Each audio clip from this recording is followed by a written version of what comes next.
کہمس نے ابن بریدہ سے، انہوں نے یحییٰ بن یعمر سے روایت کی، انہوں نے کہا کہ سب سے پہلا شخص جس نے بصرہ میں تقدیر سے انکار کی بات کی معبد جہنی تھا۔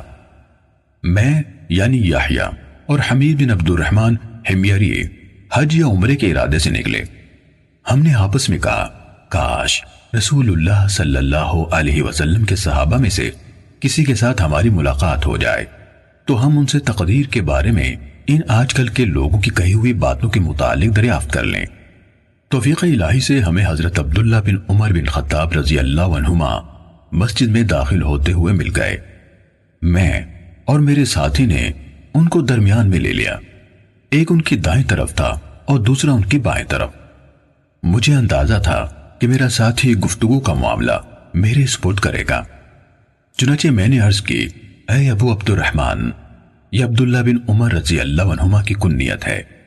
واقع یہ ہے کہ ہماری طرف کچھ ایسے لوگ ظاہر ہوئے جو قرآن مجید پڑھتے ہیں اور علم حاصل کرتے ہیں، اور ان کے حالات بیان کیے۔ ان لوگوں کا خیال ہے کہ تقدیر کچھ نہیں، یعنی ہر کام نئے سرے سے ہو رہا ہے، یعنی پہلے سے اس بارے میں نہ کچھ طے ہے نہ اللہ کو اس کا علم ہے۔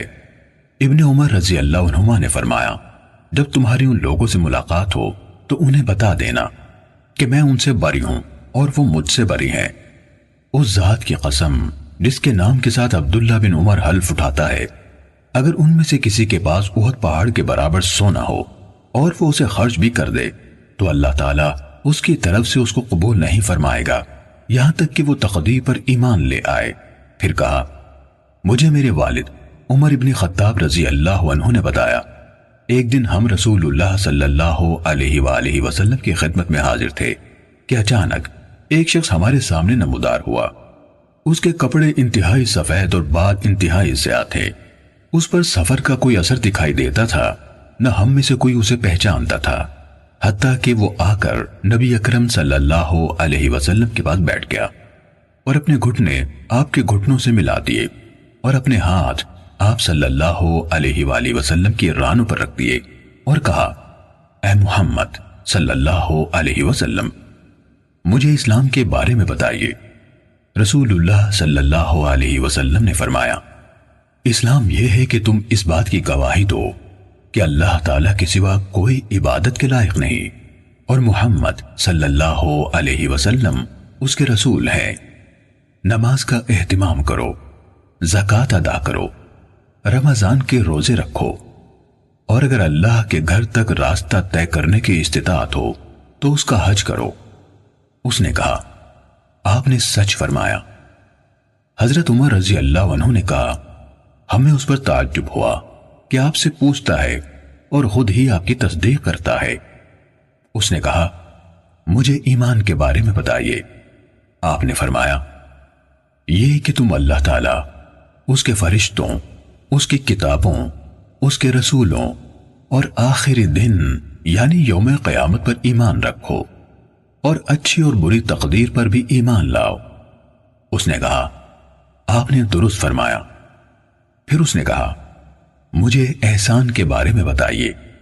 آپ نے فرمایا، یہ کہ تم اللہ تعالیٰ کی عبادت اس طرح کرو گویا تم اسے دیکھ رہے ہو، اور اگر تم اسے نہیں دیکھ رہے تو وہ تمہیں دیکھ رہا ہے۔ اس نے کہا، تو مجھے قیامت کے بارے میں بتائیے۔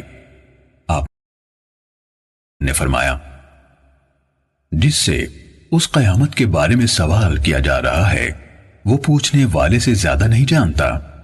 اس نے کہا، تو مجھے اس کی علامات بتا دیجئے۔ آپ نے فرمایا، علامات یہ ہیں کہ لونڈی اپنی مالکہ کو جنم دے، اور یہ کہ تم ننگے پاؤں، ننگے بدن، محتاج، بکریاں چرانے والوں کو دیکھو کہ وہ اونچی سے اونچی عمارتیں بنانے میں ایک دوسرے کے ساتھ مقابلہ کر رہے ہیں۔ حضرت عمر رضی اللہ عنہ نے کہا، پھر وہ سائل چلا گیا۔ میں کچھ دیر اسی عالم میں رہا، پھر آپ صلی اللہ علیہ وآلہ وسلم نے مجھ سے کہا، اے عمر، تمہیں معلوم ہے کہ پوچھنے والا کون تھا؟